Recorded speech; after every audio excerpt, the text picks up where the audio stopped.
Menerajui Kementerian Kemajuan Desa dan Wilayah KKDW memberi ruang kepada Datuk Seri Dr. Ahmad Zahid Hamidi menambah baik beberapa perkara dalam usaha memajukan desa, memperkasakan TVET serta mempertingkatkan kebolehpasaran belia. Ia bukanlah satu tugas mudah mengambil kira pelbagai agensi di bawahnya yang mempunyai tanggungjawab besar untuk memikul amanah rakyat. Pada masa sama, Presiden UMNO itu menjadi sasaran utama pembangkang serta orang parti yang memerhatikan segala tindak tanduknya terutamanya selepas membentuk Kerajaan Perpaduan hujung tahun lalu. Dalam wawancara selama hampir 1 jam, Timbalan Perdana Menteri berkongsi iltizam dan komitmennya kepada pengarang berita kanan Nur Azam Abdul Aziz, penolong pengarang berita Yusmizal Dolah Aling, jurugambar Hazrin Muhammad dan juru video Khairus Ramli untuk Cafe Ahad minggu ini.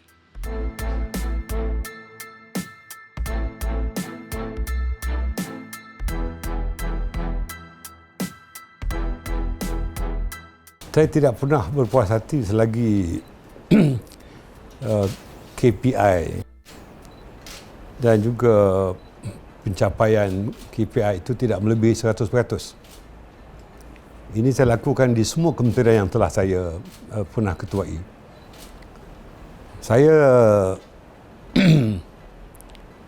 tidak menggunakan pendekatan konvensional. Biarpun kita tahu bahawa kementerian ini adalah kementerian luar bandar dahulunya, tetapi saya lebih ke arah melakukan pendekatan untuk perubahan-perubahan secara drastik di kementerian, biarpun perlu diumum atau tidak diumumkan, namun pelaksanaan tetap dilakukan. Kerana prinsip-prinsip yang terdapat di dalam dasar KKDW telah ditambah baik setiap kali menteri berubah.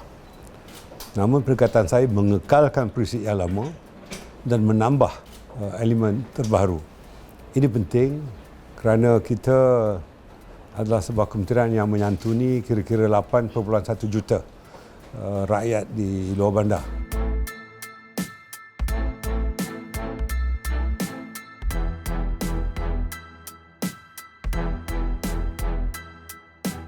Saya pengerusi Majlis TVET Negara. Di sana terdapat 1,334 institusi TVET yang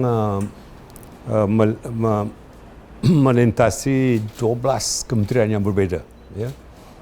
Dan Sekretariat TVET diletakkan secara langsung di Pejabat Timbalan Perdana Menteri. Jadi ini adalah untuk memudahkan penyelarasan dan juga kursus-kursus yang ditawarkan kepada kumpulan sasaran. Ya.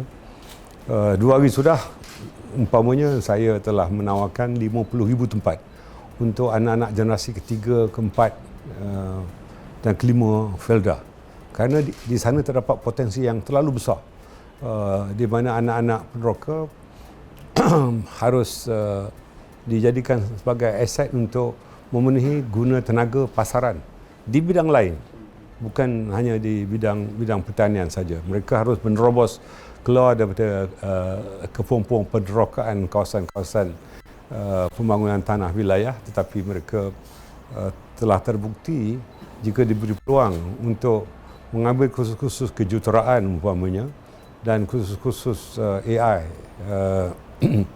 artificial intelligence, even dalam kursus juruterbangan, ya, kita telah lakukan, dan apa yang saya lakukan TVET ini bukan saya hanya melihat TVET yang berada di bawah KKDW, khususnya MARA, ya, dan beberapa lembaga kemajuan wilayah, ya, tetapi saya melihat kepada kehendak pasaran baru di dalam kursus TVET ni. Umpamanya, biarpun kursus menjahit, kursus gunting rambut itu masih penting, tetapi kita harus melangkau lebih jauh daripada itu. Umpamanya dengan kerjasama Mahat Tahfiz, ya, terdapat 17 Mahat Tahfiz. Mereka yang hafal 30 juzuk Al-Quran, ini saya TVET-kan, dan mereka mengambil diploma, ijazah, sarjana. Saya akan tingkatkan untuk Doktor Falsafah, ya, di dalam bidang kejuruteraan, dalam bidang kemahiran yang pelbagai, mengikut kehendak pasaran. Umpamanya dengan kerjasama Uni KL, ya, Universiti Kuala Lumpur, ya, melalui MIAT, iaitu Malaysian Institute of Aviation, ya, terdapat 3 lepasan daripada Mak Tafi yang telah menjadi jurutera sekarang.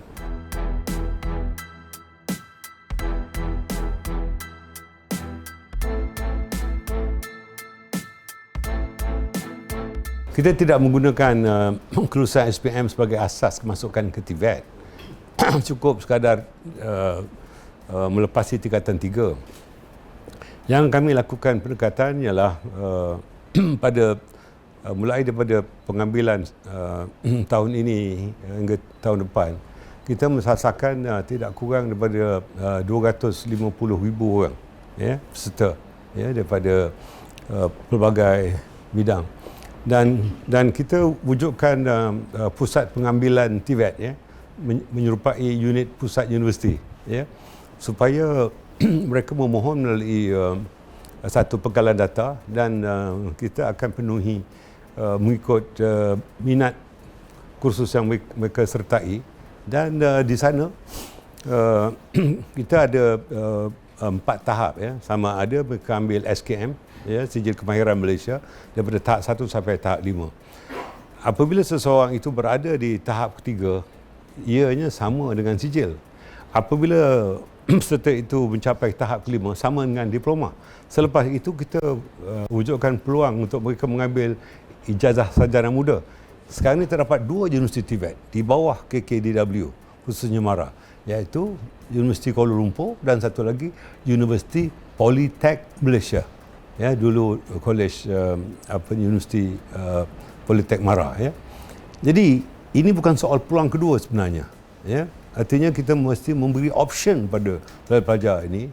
Mereka cemerlang di dalam bidang kemahiran dan cemerlang di dalam bidang akademik yang tidak pun terikat kepada harus ada SPM, harus ada STPM dan sebagainya. Dan ini adalah pendekatan baru yang kita lakukan. Dan saya menyangkakan untuk tempoh 3 tahun mendatang ini, ya, tidak seharusnya ada keciciran, ya, bagi mereka yang tidak menyambung ke tingkatan 4 atau tingkatan 5, ataupun yang melepasi tingkatan 5 tetapi tidak dapat masuk ke college mengikut aliran akademik, tetapi kita salurkan mereka melalui TVET ini. Dan peluangnya lebih cemerlang jika minat mereka dalam bidang TVET ini.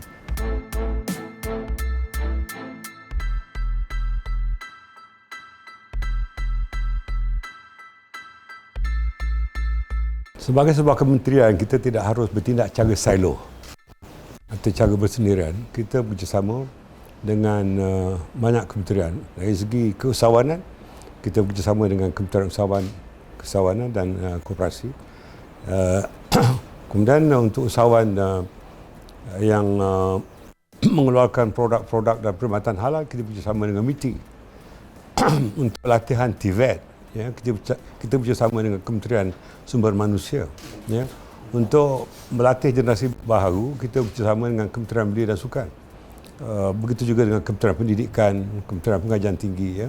Saya mengambil pendekatan begitu, ya, sebab kita tidak harus terlalu memikirkan bahawa ini adalah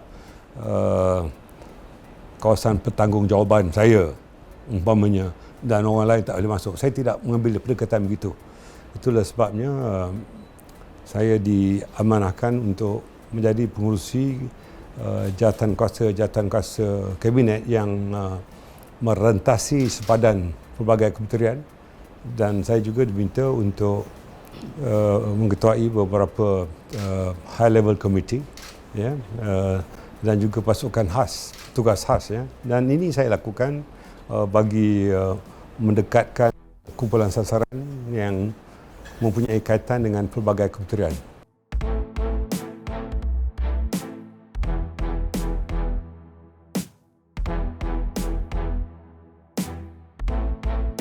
Kita harus melihat perlatar belakangan bahawa pencapaian terbaik ialah pilihan raya umum ke-11. Ya, ketika Tun Abdullah Badawi menjadi Perdana Menteri dan Presiden UMNO. Selepas itu dia menurun. Pilihan raya umum ke-12 kita tak dapat 2/3 majoriti. Apabila Datuk Seri Najib ambil alih, prestasi kita pun tidak dapat 2/3 majoriti hinggalah pilihan raya umum yang ke-14, ya. Namun kita boleh membentuk kerajaan ketika itu, ya. Tapi dalam pilihan raya umum yang ke-15 kita harus mengetahui bahawa kita diserang bukan saja daripada luar, tetapi kita dipecahkan daripada dalam.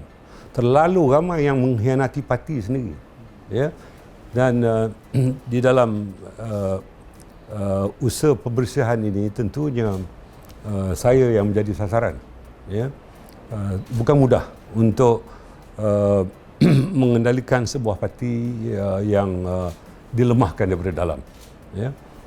Dan kita tahu bahawa beberapa parti yang menjadi stru politik kita melaksanakan dasar bagi menanamkan kebencian pada kita, dan pada waktu yang sama menggunakan pengkhianat dalaman untuk memecahkan parti dari dalam. Dan ini cukup sukar, tetapi tidak mustahil untuk kita emerge, untuk kita bangkit semula, ya. Jelas daripada beberapa pilihan raya kecil selepas PRU yang ke-15, ya, kita beroleh kejayaan, ya. Walaupun di dalam PRN di 6 negeri kita tahu pihak setru politik kita menggunakan kaedah 3R, ya, dan mereka menggunakan pelbagai muslihat pada parti-parti berkenaan untuk membalingkan dan mencemarkan imej kita. Apatah lagi saya sendiri, ya, telah menghadapi 87 pendakwaan yang dilakukan oleh pemimpin yang menjadi Perdana Menteri semula untuk tempoh 22 bulan, sengaja untuk merosakkan imej saya, ya, kerana kaedah untuk merosakkan sebuah organisasi itu ialah mencemar dan mengaibkan pemimpin utamanya. Ini dilakukan ketika center of gravity-nya zaman Pak Lah, ya, di mana ketika itu the fourth floor, ya, dijadikan sasaran, ya. Selepas itu apabila Datuk Seri Najib mengambil alih, the center of gravity-nya berbalik kepada Datuk Najib, dan Datuk Najib dikotorkan dengan bukan saja soal luar NDP tetapi perkara-perkara yang lain, ya. Jadi apabila saya mengambil alih dalam serba kepayahan itu, center of gravity itu komandannya beralih kepada saya.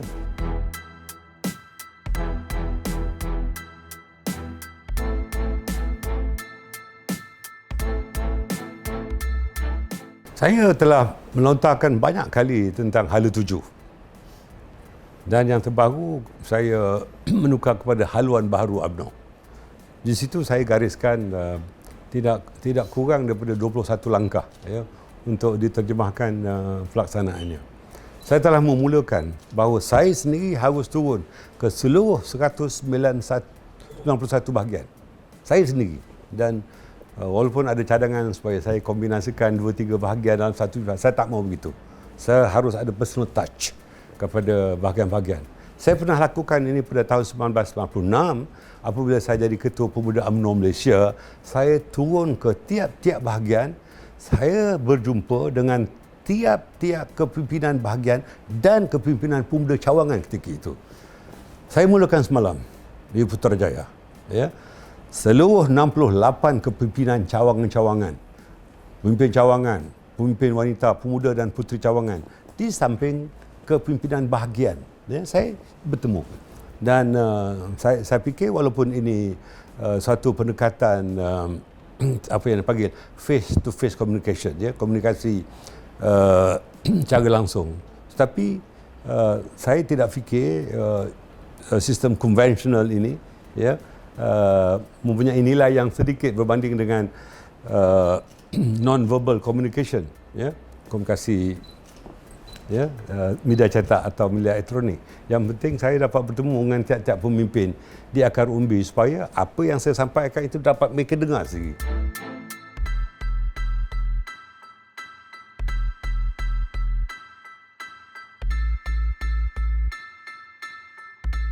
Banyak, terlalu ramai, ya, terlalu ramai. terutama rakan-rakan dulu kan, dalam parti 9 bulan yang lalu mereka adalah seru politik bersama kami. Jadi apabila kami berkawan sekarang ni, ramai apabila kita buat jelajah 1.0 dan 2.0 ketika PRN 6 negeri itu, ramai yang jumpa saya minta maaf. Tak kenal maka tak cinta.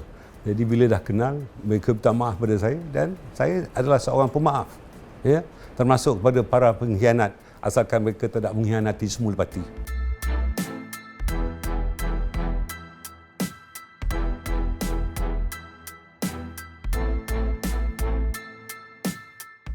Keputusan yang saya buat tidak pernah saya mengenepikan sama ada biro politik atau majlis tinggi. Ya. Hatta kita nak masuk bersama-sama membentuk kerajaan perpaduan. Ya. Mengambil waktu yang panjang. Ya. Dan tempoh notis untuk mesyuarat itu cuma kurang daripada 12 jam.